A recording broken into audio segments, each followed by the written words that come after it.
अमित शाह ही बोले कि बिहार में फैक्ट्री लगाने के लिए जमीनें नहीं है। इनका देखिए, इनका सोच क्या है कि बिहार में फैक्ट्री लगाने के लिए जमीन नहीं और गुजरात में जमीन है, ताकि गुजरात का लड़का बनेगा फैक्ट्री का मालिक, अब बिहार का लड़का जाकर करेगा गुजरात में मजदूरी। तो भैया बिहार के लड़कों को मंजूर है? कई वो अमित शाह आएंगे और जाएंगे, बिहार के लड़के अभी इस बात पर तैयार नहीं है। अभी तक विकल्प नहीं था, इसलिए मजबूरी में लोगों को वोट देना पड़ता था।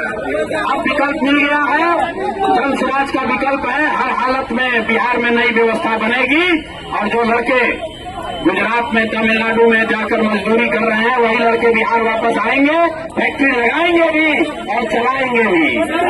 जो राजद के लोग हैं, राजद के जो लोग हैं, वो बड़ा बड़ा वादा कर रहा है। कोई ये नहीं पूछ रहा है कि भाई 15 साल तक आपके माँ बाप यहाँ पर मुख्यमंत्री थे, राजद की सरकार थी, तो बिहार का इतना दुर्दशा क्यों किया? इतना चोरी किया कि आदमी का बात तो छोड़िए, जानवर का भी चारा खा गया। और वो आदमी, वो दल अभी कह रहा है कि हम बिहार में आएंगे तो सब सुधार कर देंगे। तो भाई 15 साल में क्यों नहीं किए? इसीलिए हम लोग वोट चाहते हैं कि राजद का हालत वो है कि जो बूढ़े शेर का होता है। बूढ़ा शेर का कहानी सुने हैं ना?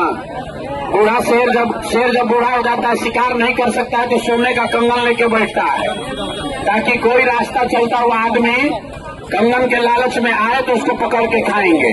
तो ये राजद वाले जो है, ये जंगल राज वाले नेता, ये चाहते हैं बड़ा बड़ा वादा करके कि जनता फिर भ्रम में पड़ के किसी तरह हम लोग को वोट दे, तो फिर हम लोग अपहरण, रंगदारी, गुंडागर्दी जो पहले करते थे वही चालू करेंगे। इसलिए राजद को कोई वोट देने वाला नहीं है। लड़ाई जो है वो नीतीश भाजपा की एनडीए और जन स्वराज के बीच में है।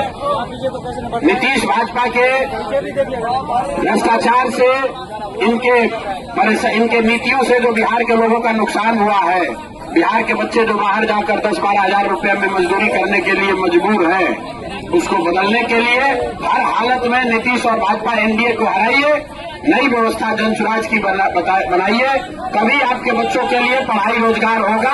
हमें तो 30 वर्ष से नीतीश चचा जैसे चला रहे हैं, ऐसे ही चलता रहेगा। अगर गलती इस बार किए तो अगले 5 वर्ष भी भैया रोना मत, फिर मुखिया आपको 2-2.5 हजार रुपया राशन कार्ड में लेगा ही लेगा। इंदिरा आवास बनाने में 20,000 घूस लगबे करेगा, बिजली का बिल गलत आएगा ही, नकली शराब बिकेगा ही बिकेगा, और आपका बाल बच्चा यहाँ से जाकर गुजरात में, तमिलनाडु में जाकर मजदूरी करेगा। अगर ये स्थिति बदलना है तो नीतीश भाजपा को हटाइए, नई व्यवस्था बनाइए।